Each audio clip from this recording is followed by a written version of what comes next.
semua jemaat terkasih dalam Tuhan Yesus, jemaat di dalam keluarga Gereja Generasi Apostolik dan teman-teman yang juga sudah bergabung dengan dan berjejaring dan bangun hubungan malahan dengan keluarga GGA. Kami menyambut semuanya dan mari kita bertumbuh bersama-sama sebagai tubuh Kristus yang harus sehat terutama di musim PSBB ini. This is just the right time. Tidak ada yang in a hurry, gak ada yang tergesa-gesa karena lingkup kerja kita terbatas, semuanya limited, pertemuan juga limited, di ruangan juga limited, sampai kita merayakan Chinese New Year juga only for our own family. But apakah tidak bisa kehidupan Kristus bertumbuh di musim seperti ini? Apakah kekristenan stop? Ya enggak sih ya, because kekristenan is about relationship, mengenai hubungan pribadi dengan Allah dan dengan sesama. Makanya di Yohanes 15 ayat 16 ayat kunci kita. Saya ulangi lagi ya. Bukan kamu yang memilih aku, tapi aku yang pilih kamu. Wow, what grace. Dari dipungut dari puing-puing dari kehancuran hidup, diambil sebagai miliknya sendiri dan dibentuk kembali, ditebus dan regenerasi menjadi serupa Kristus. Bukankah hidup kita ini spesial dan privilege? Karena Yesus, karena kasih karunia-Nya. Nah, dan Anda mesti bisa mendemonstrasikan ini kepada seluruh keluarga kita. Ini bulan yang tepat. The process of growing the fruit that will last. Oke. Nah, kemudian dia berkata seperti ini, buah yang tetap ya. Dan aku telah menetapkan kamu supaya kamu tuh pergi dan menghasilkan buah. Enggak pergi keluar bertemu dengan sesama, enggak akan bertumbuh buahnya. Isn't it amazing? Jadi tujuannya kita menjadi pengikut Kristus bukan hanya tersibuk, terikat, terkekang dengan program-program acara. Oke? Tetapi waktu kita bertemu dengan seseorang. So it's about relationship with somebody and with God. Itu jauh lebih penting daripada menyelesaikan tugas dan kerjaan. Jauh. Oke? Sebab seperti kesaksian saya di episode yang lalu, menghasilkan acara-acara yang luar biasa, membangun gedung-gedung yang luar biasa, tempat-tempat ruangan yang luar biasa canggihnya. Tapi saya kehilangan semua orang yang terlibat dalam pekerjaan itu. What's wrong with me? Berarti saya gak ada buah. Dan buahnya juga gak tetap, gak bagus, sampai orang juga gak ingat sama saya lagi. Ingat gak ingat terserah lah ya. Tapi mereka lebih memilih untuk pergi daripada untuk stay. Nah, jadi di sini dikatakan supaya kamu pergi dan menghasilkan buah. So Tuhan tuh lebih mentingkan hubungan sesama, dibina, dikembangkan, dibangun menjadi pertemanan yang luar biasa dibandingkan sekelompok orang-orang pinter yang bertalenta dan menyelesaikan kerjaan terus pulang buyar masing-masing. Dan gak ada hubungan sama sekali. Kalau konteks juga tentang kerjaan, ada kerjaan gak? Ada kerjaan gak? Ada proyek apa? Tapi gak pernah bertanya, hey how are you? Bagaimana perasaanmu selama PSBB, selama ada coronavirus ini? Hey bagaimana saya bisa bantu? Kamu mau dengar saya gak apa yang saya alami? Saya ada kesaksian bagus, kesaksian buruk juga ada. Tapi dia berubah loh jadi bagus. Karena saya berjalan dengan Tuhan. Tuhan selalu beserta saya. Dan saya cherish, saya pelihara, saya rayakan, saya nikmati.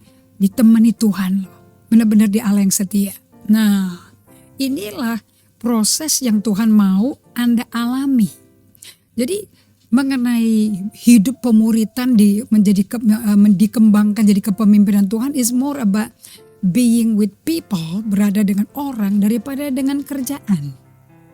Nah, kamu pergi dan menghasilkan buah dan buahmu tetap. Jangan buah yang sekali-kali terus gak pernah tumbuh lagi. We want to see fruit that will last. Nah untuk itu butuh waktu yang cukup lama.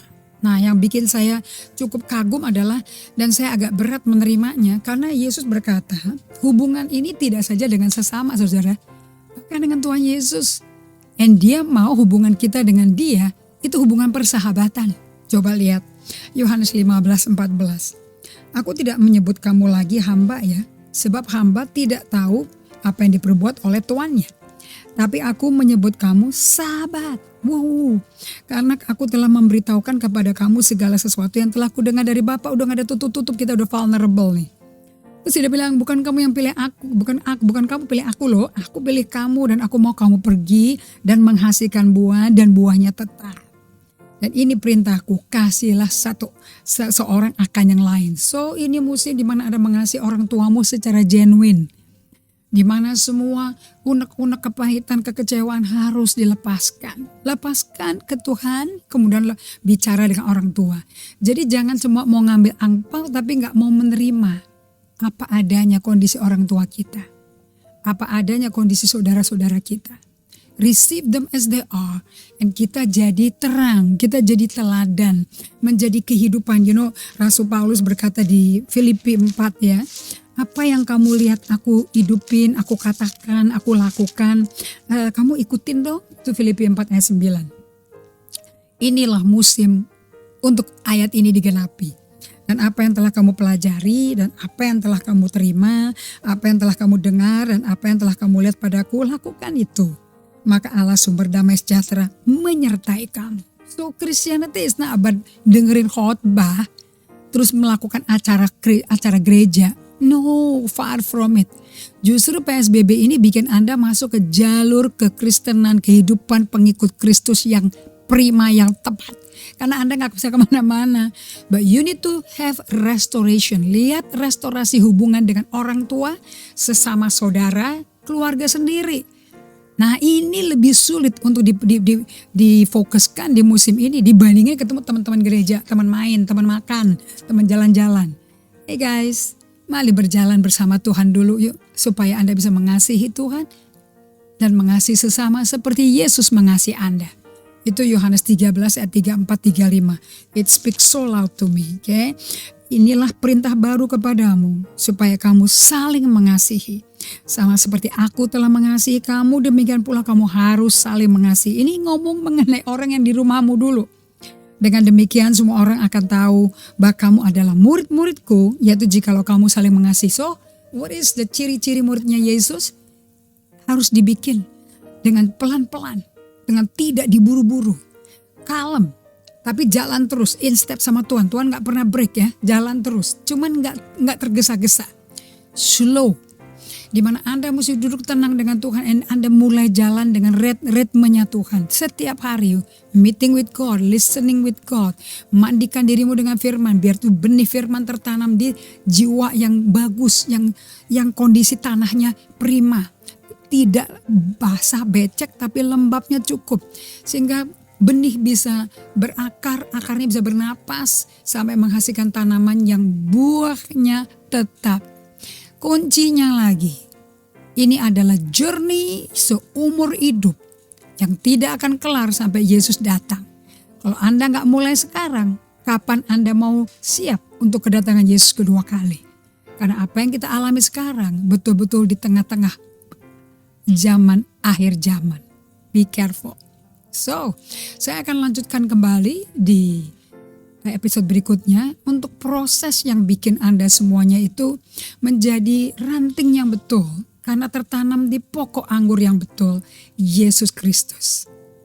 Dari Sweet Spot Apostle Indri, Tuhan berkati, selamat praktek, selamat belajar, selamat menikmati perayaan Tahun Baru, Imlek dan Valentine Day kita.